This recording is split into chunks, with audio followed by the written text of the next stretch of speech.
Halo para investor cerdas, selamat datang kembali di Wawasan Cerdas. Nah, sebelum kita mulai, pastikan Anda sudah klik subscribe ya, biar gak ketinggalan analisis mendalam seperti ini. Oke, hari ini kita punya topik yang super penting.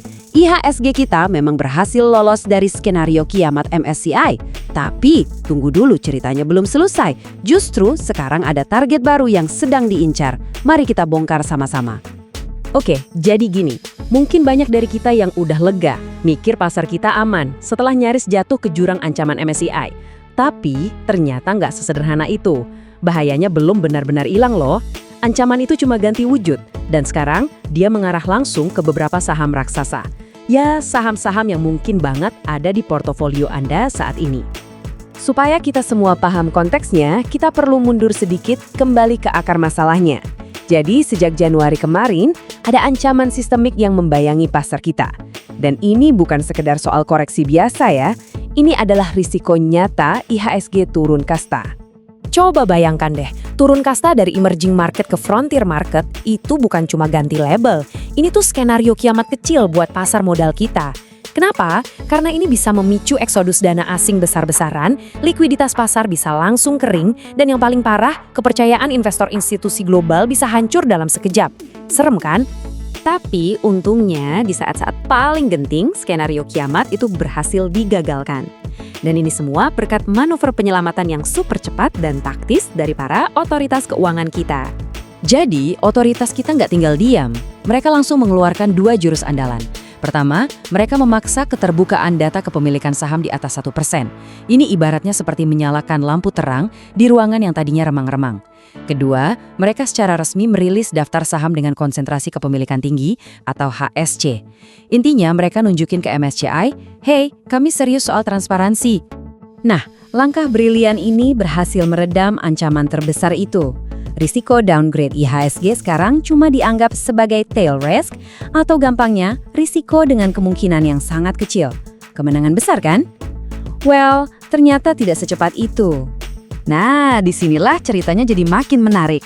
MSCI memang memuji langkah otoritas kita, mereka apresiasi, tapi mereka sama sekali nggak mau kasih cek kosong. Respons MSCI itu kalau boleh kita terjemahkan secara bebas, ya kira-kira bunyinya, tidak secepat itu Ferguson. Harapan pasar supaya pembukuan indeks langsung dicabut saat itu juga langsung pupus. Jadi intinya begini, MSCI menempatkan Indonesia dalam masa percobaan atau probation period sampai Juni 2026. Ini artinya masalahnya bukan lagi soal aturan, tapi soal kepercayaan. MSCI mau lihat bukti nyata, mereka mau uji apakah aturan free float 15% itu benar-benar ditegakkan di lapangan atau cuma jadi aturan di atas kertas. Dan dampaknya sangat nyata. Untuk sementara waktu sampai Mei 2026, pintu untuk pasar kita seolah-olah ditutup rapat.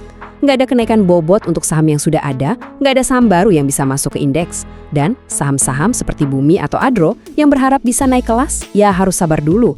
Artinya, potensi aliran dana pasif baru ke pasar kita untuk sementara ini terhenti total. Oke, dan dari sinilah plotnya berbelok tajam. Risiko yang tadinya bersifat sistemik yang mengancam seluruh pasar, sekarang bermutasi. Ancamannya menjadi sangat spesifik dan langsung tertuju pada saham-saham tertentu. MSCI membuat sebuah pernyataan yang sangat berani dan blak-blakan. Mereka bilang, saham-saham yang masuk dalam daftar HISC, daftar yang dibuat oleh otoritas kita sendiri, bisa dihapus dari cakupan indeks mereka.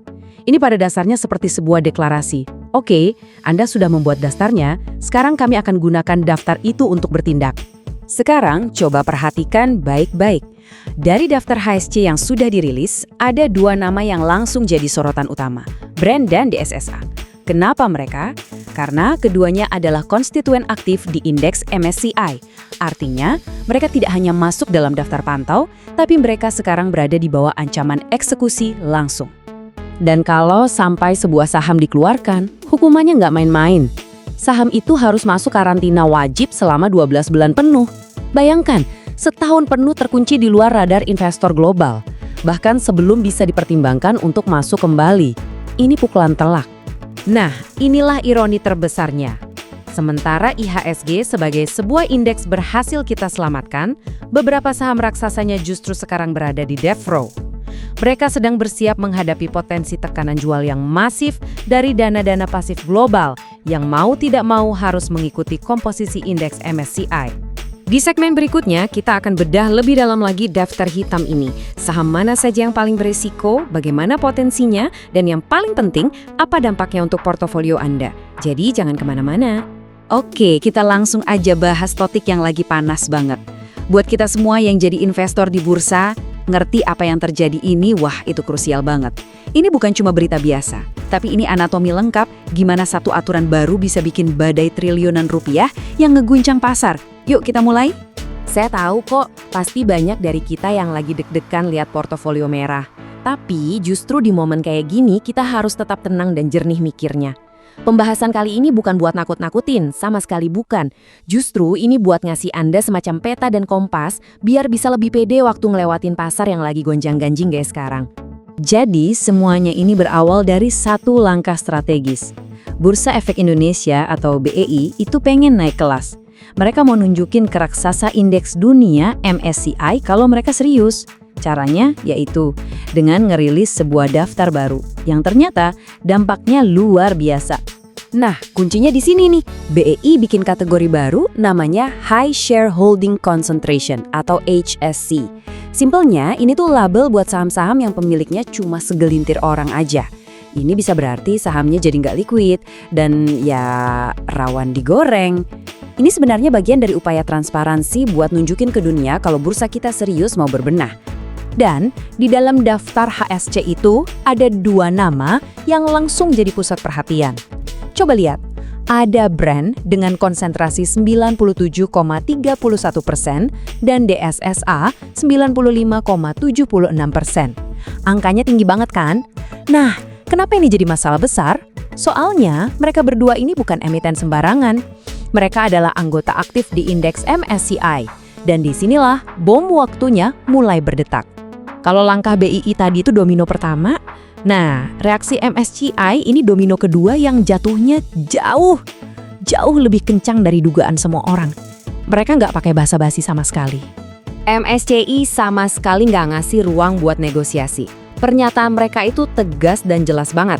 Buat mereka, cap HSC itu udah kayak bendera merah raksasa. Sinyal ada masalah likuiditas dan struktur kepemilikan. Konsekuensinya, yaitu langsung dihapus total dari semua indeks global mereka. Tanpa ampun. Sekarang kita coba bayangin skalanya ya. Angka yang Anda lihat ini 1,4 triliun dolar Amerika, itu perkiraan total dana pasif global, reksadana indeks, ETF, dan sejenisnya, yang tugasnya cuma satu, nurutin persis apa kata MSCI. Artinya, semua dana ini sekarang dapat perintah otomatis, jual semua saham yang didepak, berapapun harganya. Sekarang kita telusuri gimana satu keputusan di Jakarta bisa memicu reaksi berantai keuangan yang gede banget di seluruh dunia. Yang ironisnya, balik lagi ngehantam pasar kita sendiri dengan kekuatan penuh. Nah, ini dia nih efek dominonya. Pertama, MSCI kasih perintah hapus. Kedua, dana-dana triliunan dolar itu secara otomatis wajib ngejual brand dan DSSA. Ketiga, para manajer investasi yang pintar baca situasi, mereka tahu ini bakal terjadi, jadi mereka melakukan front running. Mereka jual duluan buat nyelamatin diri. Hasil akhirnya, langkah keempat, pasar kebanjiran saham, penawaran jual numpuk, dan terkunci ARB. Inilah yang kita sebut kena gembok ARB alias auto rejection bawah. Coba bayangin, jutaan lot saham dilempar ke pasar, tapi yang mau beli hampir nggak ada. Pasar nggak sanggup nampung tekanan jual segede itu. Akibatnya, harga sahamnya anjlok terus sampai mentok di batas bawah harian dan itu terjadi berhari-hari. Dan hukumannya nggak berhenti di situ. MSCI ngasih pukulan tambahan yang telak banget. Angka ini, 12 bulan, adalah periode karantina wajib buat emiten yang udah ditendang keluar dari indeks mereka. Jadi buat bisa masuk lagi ke klub elit MSCI itu jalannya terjal banget, nggak otomatis. Mereka harus buktiin ada perubahan besar, yaitu naikin porsi saham yang beneran bisa ditransaksiin publik sampai minimal 15%. Dan itu pun baru bisa dipertimbangkan kalau mereka udah selesai ngejalanin masa karantina selama setahun penuh. Berat. Kasus brand dan DSSA ini jadi peringatan keras buat kita semua. Tapi bagian yang paling bikin was-was adalah gimana aturan yang sama ini sekarang mulai ngebayangin nama-nama terbesar di bursa kita. Ceritanya ternyata belum selesai. Nah, ini pertanyaan penting yang harusnya ada di pikiran kita semua sebagai investor. Kalau ini bisa menimpa brand dan DSSA, apa saham-saham blue chip yang kita pegang di portofolio kita itu benar-benar aman dari aturan transparansi yang baru ini? Dan ini dia intinya. Brand dan DSSA mungkin udah divonis ya, tapi gimana nasib raksasa bursa lain kayak BCA dan Telkom? Ternyata aturan transparansi yang sama persis sekarang jadi ancaman tersembunyi senilai miliaran dolar buat mereka. Dan ini yang bakal kita bedah tuntas di pembahasan berikutnya. Rekan-rekan investor, selamat datang kembali. Ada sebuah kabar yang sangat penting dari MSCI yang bisa jadi punya dampak yang lumayan signifikan ke portofolio kita semua. Banyak yang berharap reformasi dari OJK bakal jadi angin segar, tapi ternyata ada ancaman tersembunyi di balik keputusan terbaru mereka. Yuk kita kupas tuntas. Oke, kita tahu pasar lagi goyang, ya kan? Dan keputusan MSCI ini seolah menambah ketidakpastian. Tapi tenang, disinilah gunanya kita mendalami data.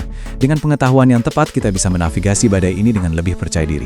Mari kita lihat apa yang sebenarnya terjadi di balik layar. Jadi setelah OJK dan BI meluncurkan reformasi, ekspektasi pasar kan melambung tinggi. Semua orang optimis, wah pembekuan indeks kita bakal segera dicabut. Ternyata pesan balasan dari MSCI itu singkat, padat, dan ya agak nyelekit. Tidak secepat itu Ferguson. Sebuah jawaban yang jujur aja bikin kaget banyak pihak. Oke, sekarang kita masuk ke inti permasalahannya, daging dari pembahasan kita. Di balik semua berita soal pembekuan tadi, ada ancaman lain yang jauh lebih besar dan tersembunyi. Sebuah pedang bermata dua, yang ironisnya justru lahir dari aturan transparansi baru yang kita banggakan. Begini cara kerjanya. Aturan lama kita kan cuma mewajibkan keterbukaan data untuk kepemilikan saham di atas 5%. Nah, aturan baru dari KSEI sekarang mewajibkan semua kepemilikan di atas 1% harus dibuka. Secara teori, ini bagus banget kan? Lebih transparan. Tapi, disinilah letak pedang bermata duanya. Transparansi super detail ini justru ngasih amunisi baru buat MSCI untuk menginvestigasi lebih dalam, terutama pada pemilik saham di rentang 1-4,99%. Untuk paham risikonya, kita harus satu frekuensi dulu soal apa itu free float. Sederhananya, ini adalah jumlah saham yang benar-benar bebas diperdagangkan oleh publik di pasar. Saham yang dipegang oleh pengendali, pemerintah, atau pihak-pihak terafiliasi yang sifatnya strategis, itu tidak dihitung. Nah, ini dia intinya. Dengan data baru dari KSEI, MSCI bisa bertindak kayak detektif. Mereka akan menyisir data kepemilikan di rentang 1-4,99% itu. Kalau mereka menemukan, oh ini ternyata masih kerabatnya perusahaan, atau wah ini kan dipegang oleh hedge fund yang sebenarnya nggak aktif trading, maka saham-saham itu bisa saja dicoret dari hitungan free float. Akibatnya, angka free float yang kita kenal selama ini bisa tiba-tiba menyusut drastis. Penyusutan free float ini punya efek domino langsung ke metrik kunci yang namanya Foreign Inclusion Factor atau FIF. Anggap saja FIF ini adalah bobot sebuah saham di dalam timbangan MSCI. Begitu free float-nya dikoreksi turun, otomatis FIF-nya juga anjlok. Dan bobot saham itu di indeks global pun akan terpangkas. Dan apa konsekuensi paling ngerinya dari pemangkasan bobot ini? Para manajer investasi pasif di seluruh dunia yang portofolionya itu mencontek indeks MSCI secara otomatis dan terprogram oleh algoritma akan dipaksa menjual saham-saham kita. Ini bukan lagi soal sentimen, tapi gelombang jual paksa. Sekarang mari kita lihat estimasi dampaknya dan siap-siap kaget. Untuk BBCA, potensi penyesuaian valuasinya bisa mencapai 7 miliar dolar AS. Untuk TLKM, 1,8 miliar dolar AS. Dan untuk ASI, sebesar 1,7 miliar dolar AS. Tabel ini merangkum seberapa besar risikonya, dan angkanya benar-benar signifikan. Menurut simulasi, BBCA bisa kehilangan nilai pasar yang disesuaikan dengan float hingga 7 miliar dolar. TLKM, raksasa telekomunikasi kita, berisiko kehilangan 1,8 miliar dolar. Dan ASI, pilar otomotif, sebesar 1,7 miliar dolar. Ingat ya, ini bukan saham biasa. Mereka adalah jangkar-jangkar dari IHSG. Kalau ketiganya kena tekanan jual otomatis sebesar ini, dampaknya bisa merembet ke seluruh pasar. Inilah ancaman tersembunyi yang sesungguhnya. Oke, setelah melihat semua data yang cukup bikin deg-degan ini, pertanyaan terbesar di benak kita semua pastinya adalah, lalu, kita sebagai investor mesti gimana? Jadi situasinya begini, raksasa perbankan kita dibayangi ancaman outflow besar, indeks kita masih dibekukan dan kebetulan kita masuk bulan Mei yang punya mitos sell in May and go away. Apakah ini pertanda kita harus menyerah dan lari dari bursa? Nah, strategi untuk menghadapinya akan kita bedah di pembahasan selanjutnya.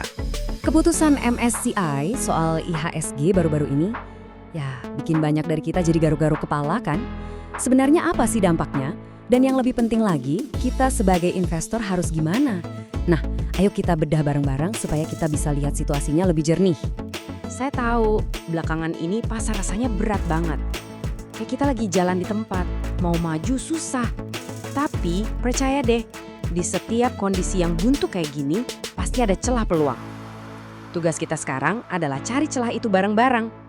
Oke, kita mulai dari pemicunya. Ada yang namanya badai sempurna di bulan Mei kemarin. Ini bukan cuma satu faktor loh, tapi pertemuan dua kekuatan besar yang langsung mengguncang pasar kita. Timingnya tuh, pas banget. Jadi di akhir April, IHSG kita secara teknikal itu posisinya udah overbought alias jenuh beli. Ini sinyal kalau pasar udah rawan banget buat koreksi. Pas lagi begitu, boom, datang pengumuman dari MSCI. Dua kejadian ini jadi kombinasi yang sempurna buat memicu tekanan jual. Nah, muncullah pepatah klasik pasar, sell in May and go away. Biasanya ini kan cuma dianggap mitos musiman aja, tapi tahun ini beda cerita. Pengumuman MSCI itu seolah-olah jadi pembenaran yang kuat banget buat pepatah ini. Pasar seakan bilang, tuh kan, bener, waktunya jualan nih. Jadi pertanyaannya sekarang, ini semua murni kebetulan aja? Atau pengumuman MSCI ini sebenarnya adalah katalis psikologis yang sempurna yang ditunggu-tunggu pasar untuk mulai aksi jual besar-besaran? Ya, apapun jawabannya, dampaknya sangat kita rasakan. Sekarang, kita masuk ke inti masalah yang bikin kita semua frustrasi. Ada satu istilah yang sering dipakai analis, yaitu major overhang atau pemberat utama. Inilah biang keladi yang benar-benar nahan laju pasar kita sekarang. Jadi, apa sih major overhang itu? Gini deh, bayangin kamu mau lari kencang tapi sambil gendong karung beras. Sekuat apapun kamu lari, pasti jadi lambat kan? Nah, karung beras itulah pembekuan MSCI. Pasar kita kehilangan potensi bahan bakar utamanya, yaitu aliran dana segar dari asing yang harusnya masuk. Aturan mainnya jadi begini, nggak ada saham baru yang bisa masuk, bobot saham yang udah ada nggak bisa ditambah, dan yang paling krusial, nggak ada saham yang bisa naik kelas dari small cap ke standard index. Artinya apa? Artinya, keran dana pasif raksasa dari luar negeri yang biasanya ngalir otomatis ke saham-saham kita, sekarang ditutup rapat-rapat. Konsekuensi dari aturan tadi menciptakan sesuatu yang kita sebut biaya peluang yang hilang atau opportunity cost. Ada saham-saham juara yang harusnya bisa terbang tinggi, tapi gara-gara aturan ini, sayap mereka seolah-olah dipatahkan. Coba deh kita lihat kasusnya ADRO dan Bumi. Kinerja mereka itu luar biasa, dan secara kapitalisasi pasar mereka udah lebih dari layak buat naik kelas. Tapi, aturan pembekuan MSCI ini jadi kayak tembok penghalang yang nggak kelihatan. Mereka mentok, gagal promosi, dan akhirnya kehilangan potensi suntikan dana global yang jumlahnya masif banget. Nah, inilah biaya peluang yang sesungguhnya. Ketika IHSG kita ditahan secara artifisial begini, pasar negara berkembang lain kayak India atau Taiwan itu justru lagi pesta pora menyerap miliaran dolar dana asing. Kue modal globalnya sih masih ada, besar malah. Tapi sayangnya, Indonesia jadi nggak kebagian. Dampak lanjutannya apa? Ada istilah yang namanya de-rating. Jadi, saham-saham yang tadinya dihargai premium, dihargai mahal karena investor berharap saham itu bakal masuk indeks MSCI, sekarang valuasinya harus turun. Harapan itu hilang, dan harganya pun ikut terkoreksi untuk mencari nilai wajar yang baru tanpa adanya katalis MSCI tadi. Oke, setelah semua kabar yang kurang enak tadi, justru disinilah ceritanya jadi makin menarik. Karena ternyata ada pergeseran besar yang terjadi diam-diam di bawah permukaan, sesuatu yang gak banyak orang sadari. Jadi kita tahu ya, saat dana pasif asing yang cuma bisa ikutin indeks, itu sekarang lagi di-freeze, cuma bisa nonton dari pinggir lapangan. Justru para pemain besar di dalam negeri yang sering kita sebut smart money atau bandar lokal, mereka nggak tinggal diam. Mereka kan nggak terikat sama aturan MSCI, mereka malah melihat peluang di tempat lain. Jadi, ini poin krusialnya. Uang triliunan rupiah ini nggak hilang dari pasar loh, dia cuma pindah tempat. Nah, pertanyaan terbesarnya sekarang, kemana uang-uang ini dipindahkan? Sektor apa yang lagi mereka incar diam-diam? Jawaban dari pertanyaan ini yang akan kita bedah tuntas di pembahasan kita berikutnya. Buat teman-teman investor, saya tahu pasar belakangan ini rasanya berat banget ya. Tapi coba kita lihat dari sisi lain. Justru di saat-saat seperti inilah, investor yang paling siap bisa menemukan peluang terbesar. Ini bukan saatnya untuk panik, tapi ini saatnya untuk kalibrasi ulang strategi kita. Oke, mari kita bedah sama-sama peta kekuatan baru di bursa kita. Pasti udah nggak asing lagi kan sama meme ini. Rasanya ini pas banget menggambarkan situasi kita sekarang. Setelah OJK dan BI berusaha keras melakukan reformasi, MSCI malah narik rem tangan dan bilang, tunggu dulu. Artinya apa? Artinya, buku panduan investasi yang mungkin selama ini kita pakai, itu harus kita kesampingkan dulu. Aturan mainnya sudah berubah total untuk 2 tahun ke depan. Oke, sekarang kita masuk ke intinya. Kita harus benar-benar paham dulu nih, aturan main yang baru ini seperti apa, supaya kita bisa menang. Ini dia fakta utamanya. Poin paling penting. Pengumuman tanggal 20 April kemarin itu secara efektif menghentikan strategi tebak-tebakan saham masuk MSCI. Permainan itu udah resmi selesai. Jadi, lupakan semua spekulasi soal itu, karena jujur, udah nggak relevan lagi. Nah, konsekuensinya ini nggak main-main.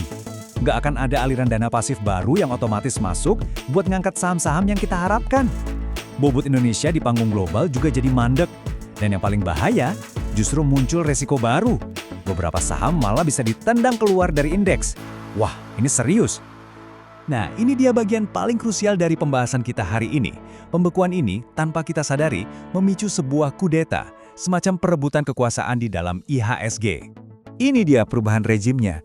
Dulu, pasar kita itu banyak digerakkan oleh dana pasif, yang kerjanya cuma ngikutin indeks secara otomatis. Sekarang, kekuasaan itu pindah tangan, sepenuhnya dipegang oleh para manajer investasi aktif. Mereka ini nggak beli saham karena algoritma. Mereka beli karena riset mendalam, valuasi, dan keyakinan pada fundamental perusahaan. Jadi, siapa aja nih raja-raja baru ini? Ya, institusi domestik kita, seperti dana pensiun dan asuransi, juga para fund manager aktif, baik lokal maupun asing. Mereka ini udah nggak peduli lagi sama rumor-rumor inklusi indeks. Yang mereka cari cuma satu hal, perusahaan dengan fundamental yang beneran kuat, arus kas yang tebal, dan valuasi yang masuk akal. Cash is the new king sekarang. Tapi, kudeta ini ada efek sampingnya. MSCI sekarang lagi ngintip lebih dalam nih soal kepemilikan publik real dari saham-saham raksasa kita. Ada risiko bobot mereka di indeks malah bisa dikurangi, yang tentu aja bisa memicu dana asing keluar. Ini semacam overhang risk yang perlu diwaspadai sama para pemegang saham big caps. Oke, jadi kalau permainan lama udah selesai dan saham big caps ada resiko, terus uang pintar atau smart money pada lari kemana? Jawabannya, mereka lagi bikin pesta di sektor komoditas. Ini bukan rahasia lagi ya. Rotasi besar-besaran lagi terjadi. Para manajer investasi secara sadar mengurangi porsi di saham-saham yang tadinya jadi favorit indeks dan memindahkannya ke sektor yang ceritanya lebih nyata, yang didorong oleh kejadian di dunia nyata, geopolitik, harga energi, dan transisi hijau. Coba lihat aja para primadona baru ini, ada ADRO dan ITMG yang jelas diuntungkan harga energi yang tinggi. Ada INTM yang lagi naik daun karena gelombang super cycle nikel buat baterai mobil listrik. Daya tarik mereka sekarang bukan lagi mimpi masuk indeks, tapi kenyataan. Fundamentalnya super solid dan kemampuannya menghasilkan uang tunai itu luar biasa.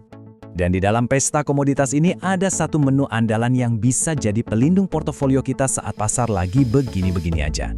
Apa itu? Dividen.